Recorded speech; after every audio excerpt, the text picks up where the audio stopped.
ce mois-ci, c'est le mois du réveil. Ce mois est décrété mois du réveil.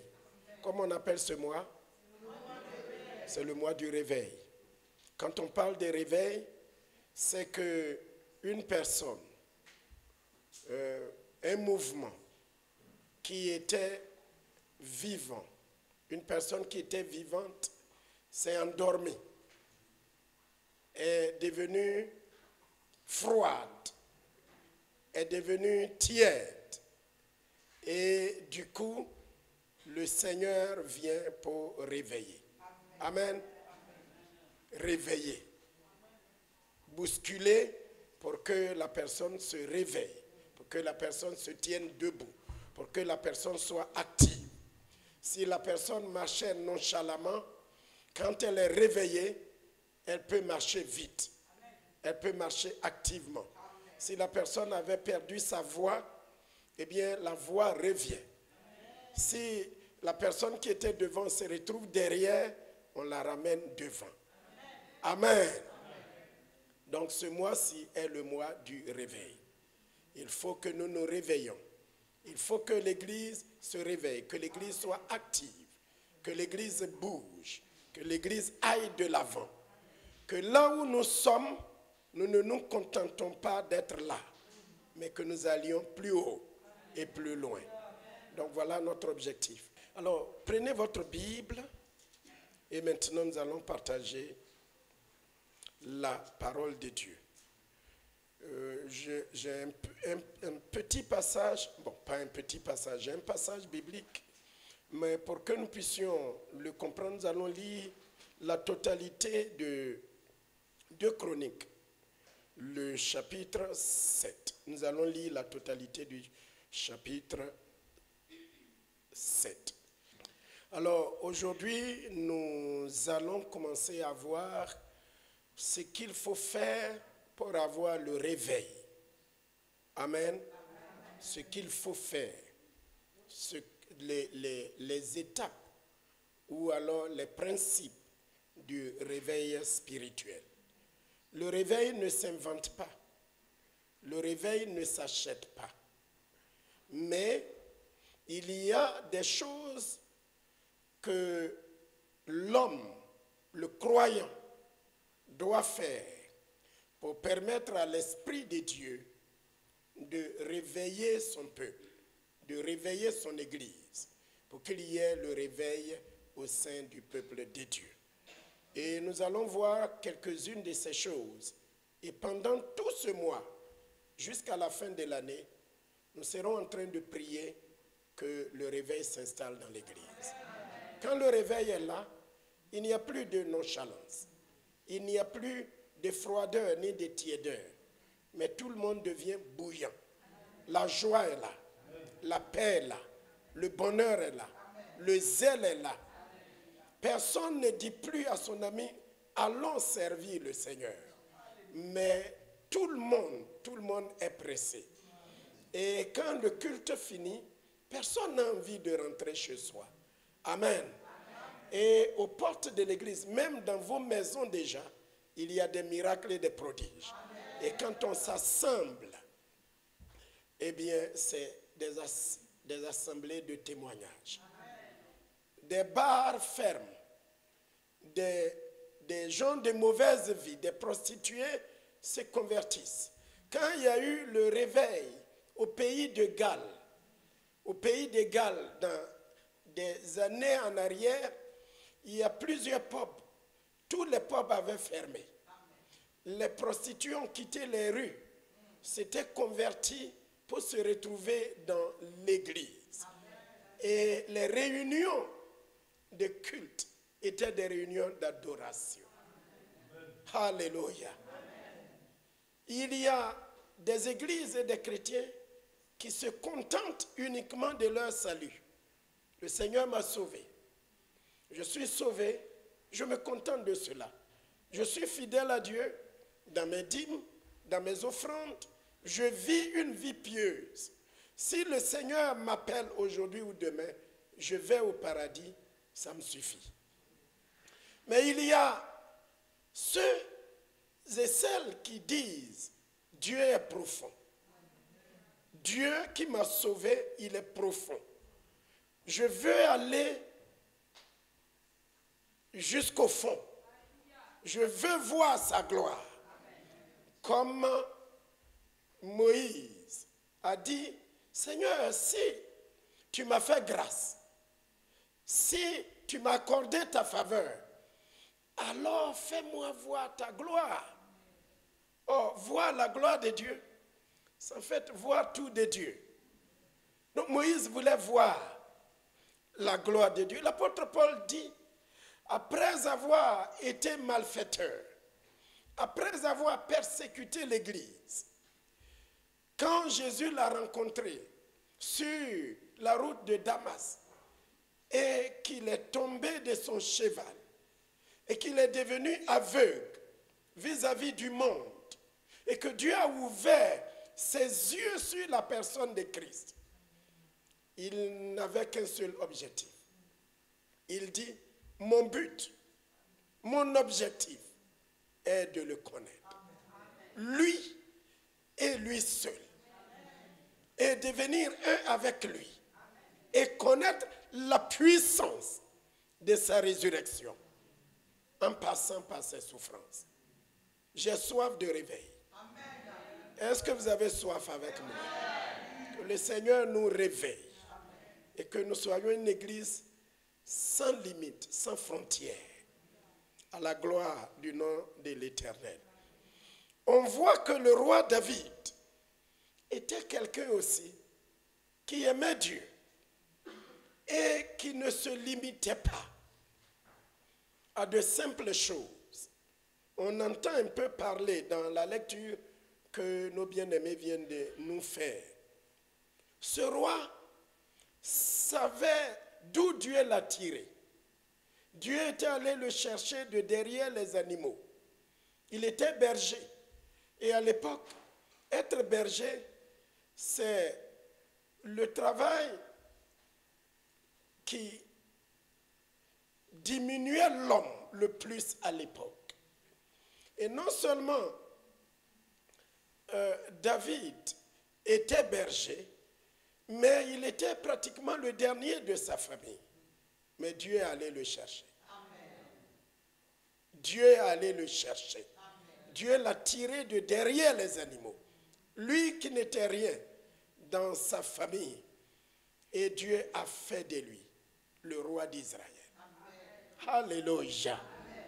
Oh, que Dieu, le Dieu de David, Amen. Le Dieu qui prend ce qui n'existe pas pour l'amener à l'existence. Dieu qui prend ce qui est vil pour confondre les choses qui semblent exister. Que Dieu mette la main sur vous, qu'il s'empare de vous et qu'il fasse de vous ce qu'il veut. Alors, ce David devenu roi, ayant été béni par Dieu, il voulait construire à lui seul un temple, une grande maison, une maison élevée, une maison large. Il voulait que cette maison soit plus haute. Aujourd'hui, je dirais plus haute que la tour Eiffel. Et que de partout où l'on se trouve, il puisse voir la grandeur, l'immensité de la maison de l'Éternel. Mais bien aimé, puisque Dieu est grand, puisque Dieu est vaste, puisque Dieu est élevé, tout ce que nous faisons pour Dieu doit être grand, doit être élevé à la dimension de Dieu. Amen. Quand nous lui donnons, ne lui donnons pas les miettes, parce que Dieu ne mérite pas les miettes. Mais donnons quelque chose à la dimension de Dieu. Quand nous le louons, nous devons lui donner le meilleur de notre louange. Quand nous le chantons, nous devons le chanter à plein gosier. Parce que Dieu est digne de louange et d'adoration. David voulait bâtir un temple, une maison à Dieu qui n'ait jamais été bâti sur la terre. Mais Dieu lui a dit, tu as été un roi guerrier.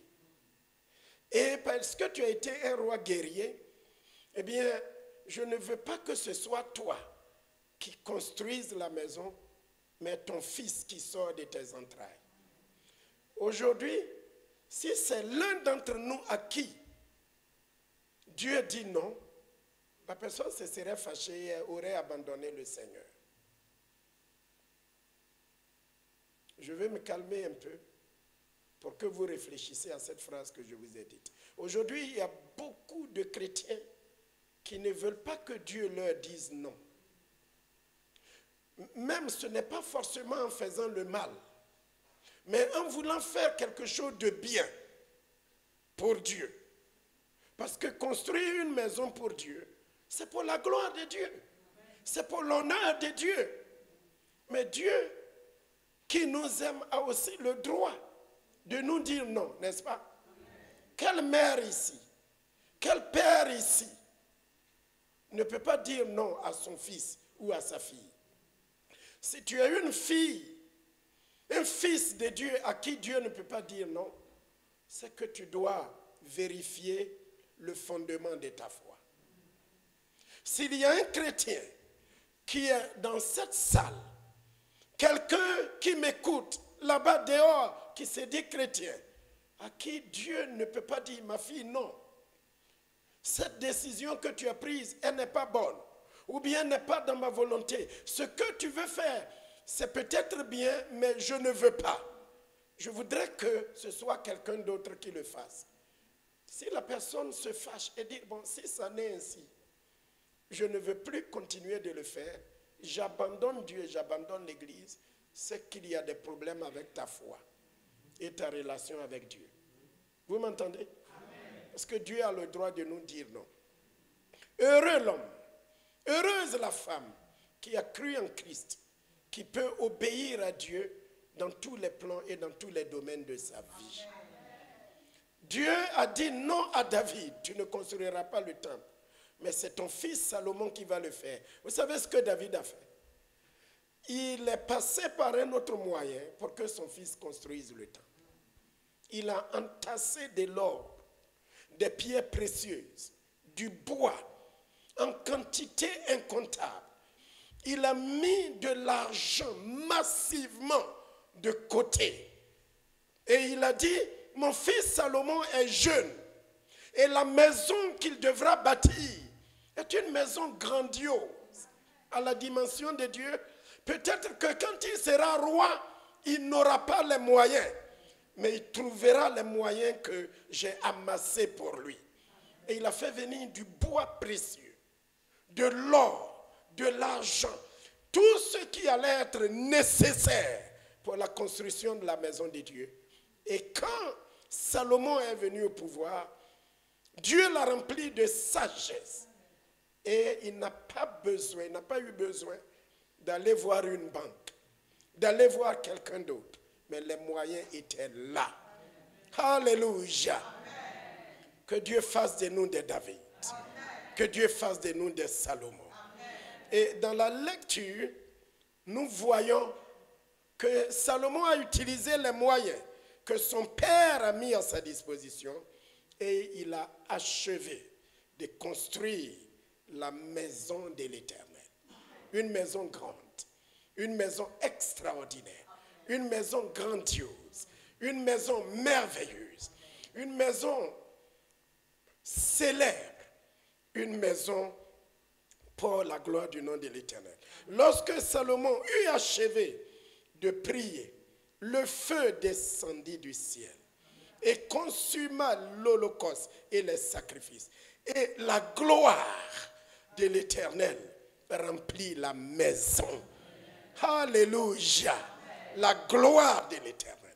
La présence active, la présence brillante de l'Éternel, la présence intense de l'Éternel remplit toute la maison. Que la gloire de l'Éternel vienne sur votre vie et sur le réveil pentecôtiste. À telle enseigne que les sacrificateurs ne pouvaient entrer dans la maison de l'Éternel, car la gloire de l'Éternel remplissait la maison de l'Éternel. Tous les enfants d'Israël virent descendre le feu et la gloire de l'Éternel sur la maison. Ils s'inclinaient le visage contre terre sur le pavé, se prosternaient et louaient l'Éternel en disant, car il est bon et sa miséricorde dure à toujours. Disons, car il est bon et sa miséricorde dure à toujours. Disons-le ensemble. Il y a un peu de cacophonie. Disons-le ensemble. Car il est bon et sa miséricorde dure à toujours. Est-ce que j'ai des témoins dans cette salle de la bonté de Dieu? Je vais voir les mains de ceux et de celles qui ont goûté à la bonté de Dieu. Alléluia. On peut l'acclamer. Alléluia. Dieu est bon et il est pleinement bon. Dieu est bon. Il n'y a pas en lui de méchanceté. Dieu est bon. Dieu est bon. Notre Dieu est bon. Il est toujours bon. Et sa miséricorde dure à toujours. Savez-vous ce que c'est que la miséricorde? La miséricorde, c'est une corde d'amour tendue dans votre misère. La miséricorde est une corde d'amour que Dieu tend dans votre misère. La miséricorde, c'est la punition que vous méritez, que Dieu ne vous donne pas, mais qui vous accorde sa bonté. C'est ça la miséricorde. Oui, Dieu est bon et sa miséricorde dure toujours. Et vous savez, Salomon aussi a suivi les traces de son père David. Je vous ai dit que David est un grand donneur ou donateur si vous voulez. Mais il est un homme qui aime donner. Et c'est pour cela que la Bible dit d'inculquer ce que nous avons reçu à nos enfants. Pour que nos enfants suivent nos traces. Et que les bénédictions, la parole de Dieu continue dans leur vie. Comme son père aime donner. Parce que c'est Dieu qui a donné en premier. Salomon aussi a suivi les traces. Regardons les offrandes. Et que cela nous incite à donner. Il dit, le roi et tout le peuple offrirent des sacrifices devant l'Éternel. Le roi Salomon immola 22 000 bœufs. J'ai cru que quelqu'un allait dire waouh. Le roi Salomon, il fit quoi? Il immola 22 000 bœufs. Oh, alléluia. Il immola 22 000 bœufs pour la gloire du nom de Dieu. Et 120 000 brebis. Pour que des sacrifices et des offrandes soient faits à Dieu. Amen. Amen. Que Dieu nous donne un cœur qui donne. D'abord, donner, vous ne pouvez pas donner à Dieu sans avoir donné votre cœur. Parce que quand vous aimez, donner ne devient plus une corvée, ne devient plus difficile. Parce que vous aimez la personne, vous aimez Dieu, vous lui avez donné votre cœur. Or, le cœur, c'est tout ce que vous avez. Si votre cœur s'arrête, vous n'avez plus de vie. Si vous donnez votre cœur à quelqu'un, à Dieu, le reste, vous pouvez lui donner sans compter. Oh, Salomon aimait Dieu. Que Dieu nous donne d'être des amoureux de Dieu. Alors, je vais aller droit à mon message, mais il a aimé, il a célébré. Et le peuple a célébré Dieu, le peuple a honoré Dieu, le peuple a glorifié Dieu pendant 7 jours, matin, midi, soir. Ils ont mangé, ils ont dansé, ils ont glorifié. Et dernièrement, on a commencé à voir cela dans l'église. Lorsqu'on a commencé à donner pour l'Afrique, vous avez donné jusqu'à ce qu'on vous dise arrêtez. Arrêtez parce que ça commence à devenir trop. Que Dieu vous bénisse. Et les dons financiers continuent d'arriver. Que Dieu vous bénisse. Je dis que Dieu vous bénisse. Et que Dieu répercute cela sur votre vie et sur la vie de vos enfants. Et si vous voulez continuer de donner, vous aussi vous voulez participer, venez me voir, venez voir les dirigeants. Nous allons recevoir, vous allez être inscrits. Pour que là où vous ne pouvez pas aller, vos biens, vos ressources financières puissent aller. Amen. Pour que l'évangile soit entendu. Et quand le peuple s'est réjoui pendant 7 jours, 7 nuits, célébrant l'Éternel, le roi Salomon, le 8e jour, a dit, maintenant c'est bon, chacun peut rentrer chez lui à la maison. Lorsque Salomon eut achevé la maison de l'Éternel et la maison du roi, et qu'il eut réussi dans tout ce qui s'était proposé de faire dans la maison de l'Éternel et dans la maison du roi, alors la nuit, l'Éternel lui est apparu en songe et Dieu lui a parlé. Amen. Quand vous aimez Dieu, quand vous donnez à Dieu, quand vous vous consacrez à Dieu, quand vous vous dédiez à Dieu, quand vous aimez Dieu de tout votre cœur, de toute votre âme et de toute votre force, et vous le servez en esprit et en vérité, Dieu se révèle à vous. Dieu vous révèle ses voies. Si vous voulez que Dieu vous parle, que Dieu se révèle à vous, vous devez être attentif à Dieu et à la volonté de Dieu.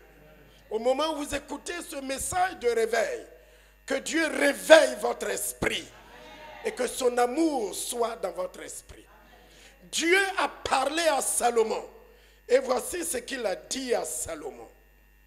L'Éternel apparut à Salomon pendant la nuit et lui dit, j'exauce ta prière et je choisis ce lieu comme la maison où l'on devra m'offrir des sacrifices. Amen. J'ai choisi ce lieu. J'ai exaucé ta prière. Et cette maison que vous avez consacrée pour moi, eh bien moi Dieu, je n'habite pas dans une maison construite par les mains des hommes, mais ma gloire, ma présence sera dans ce lieu. Si quelqu'un a un problème, qu'il vienne dans ce lieu, moi Dieu, je le rencontrerai. Je l'exaucerai.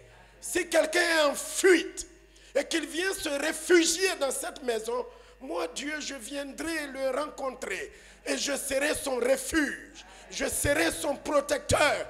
J'accepte la maison. Je dis oui à la maison. Vos prières ont été exaucées. Et Salomon était dans la joie. Et Dieu lui dit, quand je fermerai le ciel et qu'il n'y aura point de pluie, quand j'ordonnerai aux sauterelles de consumer le pays, quand j'enverrai la peste parmi mon peuple. Alors pourquoi brusquement il y a un changement? Pourquoi Dieu va fermer le ciel? Pourquoi il va avoir la faim? Pourquoi il va avoir la soif? Pourquoi Dieu va envoyer des sauterelles? Eh bien, Dieu est en train de dire, je vous connais. Je connais le peuple d'Israël. Je sais que vous êtes clivants. Aujourd'hui, vous êtes avec moi. Vous avez chanté. Vous avez célébré. Vous avez donné. J'ai dit oui pour faire résider ma gloire sur la maison. Mais je vous connais. Je connais comment vous clivez à droite et à gauche. Quand il y a la nourriture, quand il y a l'abondance, quand il y a la bénédiction, quand il y a ma gloire, là tout le monde chante, danse, saute. Tout le monde est en train de dire, oui, Dieu est bon et sa miséricorde dure toujours. Mais demain, je vous connais. Je connais l'homme. Vous savez que Dieu nous connaît. Il me connaît. Il te connaît. Quand tout va bien, Dieu est bon. Mais à la moindre chose, est-ce que Dieu est vraiment bon?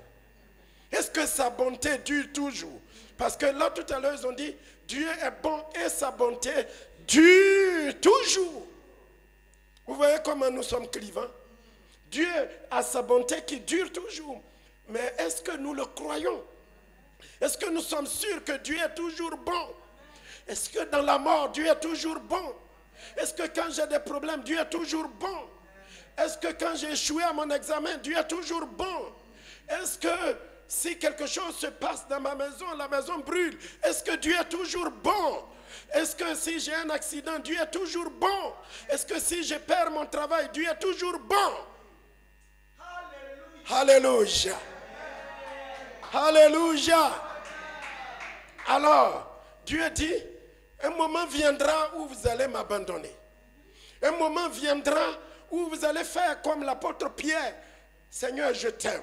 Je te suivrai jusqu'à la mort. Et si quelque chose t'arrive, la chose m'arrive. Le Seigneur lui dit, Pierre, tu parles trop vite. Parce que avant que le coq ne chante pour la 3e fois, toi, Pierre, tu diras que tu ne me connais pas. Que Dieu nous aide. Amen. Que Dieu nous fasse grâce. Alors Dieu dit, si vous m'abandonnez, si vous me rejetez, si vous allez après d'autres dieux, si vous allez après des idoles, si vous allez vous prosterner devant d'autres idoles, si ton travail devient une idole, si ton mariage devient une idole, si les bénédictions que je te donne me remplacent, au lieu de m'aimer moi et moi seul, si tu aimes quelqu'un d'autre, quelque chose d'autre à ma place, la chose devient une idole. Si vous m'abandonnez pour aller adorer d'autres dieux, alors moi, Dieu, qui a les clés, qui détient les clés du ciel, je fermerai le ciel. Il n'y aura plus de pluie. Il n'y aura plus. Je vais mélanger les saisons. Et les sauterelles vont envahir votre pays et manger tous vos champs et toutes vos plantations. Quand j'aurai fermé le ciel, je sais que vous reviendrez. Je sais que vous allez venir encore crier, Dieu ait pitié de moi. Amen. Amen. Que Dieu nous aide à ne pas cliver. Que Dieu nous aide à être fervents. Que Dieu nous aide à tenir bon et à marcher droit. Dans la pluie, Dieu est bon. Dans le soleil, Dieu est bon. Dans la neige, Dieu est bon. Dans le deuil, Dieu est bon. Dans toutes les situations, Dieu reste toujours bon. Alléluia. Quel Dieu bon nous avons. Sa bonté dure toujours.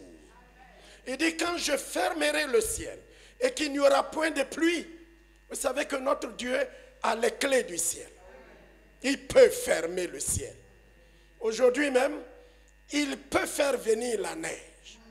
En plein été, il peut faire venir la neige. Il peut changer le jour en nuit et la nuit en jour. Quand j'ordonnerai aux sauterelles de consumer le pays et quand j'enverrai contre vous la peste parmi vous, c'est pour attirer votre attention. C'est pour que vous n'alliez pas adorer d'autres dieux. C'est pour que vous n'alliez pas vous prostituer à d'autres dieux. Dieu nous veut pour lui et pour lui seul. Vous m'entendez, Église du Seigneur? Dieu me veut pour lui seul. Dieu te veut pour lui seul. Dieu ne veut pas que tu épouses quelqu'un d'autre. J'espère que vous me comprenez. Dieu veut que vous soyez pour lui et pour lui seul. Et que vous l'adoriez lui et lui seul. Et que vous l'aimiez plus que toute autre personne. Amen. Alors, il fera de grandes choses pour nous. Alors il dit à Salomon, pendant qu'il s'est révélé à lui, quand ceci arrive, et là nous allons commencer à voir rapidement les éléments du réveil. Il dit, quand le ciel sera fermé et que à cause de vos péchés, je fermerai le ciel et que le pays sera dans la misère et que le pays sera troublé et que les sauterelles commenceront à venir manger vos productions. Si mon peuple, sur qui est invoqué mon nom, s'humilie. Donc vous notez que la première clé du réveil, c'est que le peuple s'humilie. Amen. C'est l'humilité. Vous êtes là? Dieu veut que nous commencions dès demain et les jours à venir, alors que nous attendons le réveil vient par l'humilité. Le réveil vient par quoi? Par l'humilité. Si mon peuple, sur qui est invoqué mon nom, mon peuple, nous sommes le peuple de Dieu. Nous sommes l'Israël d'aujourd'hui. Nous sommes l'église de Jésus-Christ. Nous sommes le peuple de Dieu. Vous êtes d'accord avec moi ou pas? Nous sommes le peuple de Dieu. Le peuple qu'il a acquis par le sang précieux de son Fils Jésus. Ce n'est ni par le sang des boucs ni des taureaux que nous avons été rachetés, ni avec de l'or, ni avec de l'argent, mais par le sang précieux de notre Seigneur Jésus-Christ. Et nous sommes maintenant le peuple de Dieu. Est-ce que vous voulez me dire le peuple de Dieu? Oui, nous sommes le peuple de Dieu. Nous sommes le peuple acquis. Nous sommes la nation sainte. Nous sommes un sacerdoce royal pour raconter les vertus. Et nous sommes fiers de le dire. Nous sommes le peuple de Dieu. Il dit quand la misère, le malheur sera venu à cause de vos péchés, à cause du fait que vous m'auriez abandonné, mais seulement si mon peuple, oui, le peuple que nous sommes, s'humilie. C'est la première clé, l'humilité. Que nous puissions nous humilier. Le mot humilité vient du latin humus, qui signifie terre. Dieu veut que nous comprenions que nous sommes de la terre, que nous sommes de la poussière, que de la poussière il nous a tirés, et qu'un jour, nous tous, quel que soit l'âge, quel que soit le diplôme, quel que soit le travail que nous faisons, un jour, tôt ou tard, nous retournerons à la poussière. Vous comprenez ça? Tant qu'on n'a pas compris ça, c'est qu'on est loin de Dieu. Si mon peuple, sur qui est invoqué mon nom, s'humilie. L'humilité, c'est aussi le fait de quitter le trône qui appartient à Dieu, le trône sur lequel Dieu doit s'asseoir et sur lequel tu t'es assis. Vous me comprenez?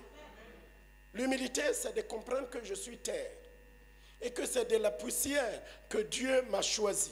C'est de la poussière que Dieu m'a retiré et qu'un jour je retournerai dans la poussière. Quand je comprends cela, chaque fois que j'agis, je ne peux pas frapper ma poitrine parce que ma poitrine est de la poussière. Cette poitrine-là, je ne veux pas la toucher trop fort. Je ne veux pas frapper dessus trop fort et dire à quelqu'un, ma soeur, est-ce que tu me connais?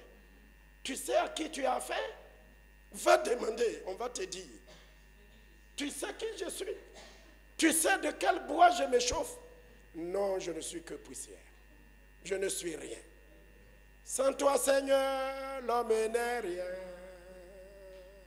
Oui, l'homme n'est rien. L'homme n'est rien. Sans toi, Seigneur, l'homme n'est rien. L'homme n'est rien. Oui, chantez avec moi. L'homme n'est rien. Sans toi, Seigneur, l'homme n'est rien. L'homme n'est rien, oui. Quel que soit ton âge, ton diplôme, tes millions, tout ce que tu as sur la terre, gloire à Dieu. Mais tu es poussière. Et de la poussière, tu retourneras à la poussière. Dieu veut que cette semaine, nous comprenions d'où il nous a tirés. Que nous ne sommes rien sans lui. L'homme n'est que poussière qui s'élève et qui tombe aussitôt. Et Dieu veut être sur le trône de ton cœur. C'est ça l'humilité. Dieu veut régner sur ton cœur. Il veut vivre sur ton cœur. Il faut que ce soit lui seul. Jean l'a vu dans l'Apocalypse. Et il vit celui qui est assis sur le trône. Nous ne sommes pas assis avec lui sur le trône. À la rigueur, nous pouvons être en bas du trône, à genoux couchés, comme les saints le faisaient, qui n'osent même pas lever la tête. Mais le trône appartient à Dieu. Ne mets jamais la main sur la poitrine et dis, tu ne sais pas qui je suis. Dans l'église, si ce n'est pas moi, il n'y a personne. C'est lui qui est tout. Et il doit être tout en tout. Il doit remplir partout. Et toi, tu dois devenir tout petit. Et lui, il doit être grand. Si le peuple s'humilie, Et Dieu est sur le trône. Vous connaissez les bénéfices de l'humilité. La parole de Dieu dit que Dieu fait grâce. Est-ce que vous voulez m'aider? Oui. Dieu fait grâce. Dieu accorde une grande grâce. Dieu fait sa faveur. Dieu, sa puissance accompagne ceux qui sont à terre, ceux qui sont tout petits, ceux qui laissent Dieu être sur le trône, ceux qui laissent Dieu régner dans leur vie, dans leur affaire, dans leur marche, dans leur adoration, dans leur foyer, dans leur choix. Dis, Dieu, tu es le premier. C'est toi le roi. Et moi, je ne suis rien sans toi. Si mon peuple s'humilie, ça c'est la première clé. C'est-à-dire, je suis poussière, j'occupe ma place. Je suis de la terre, je prends ma place.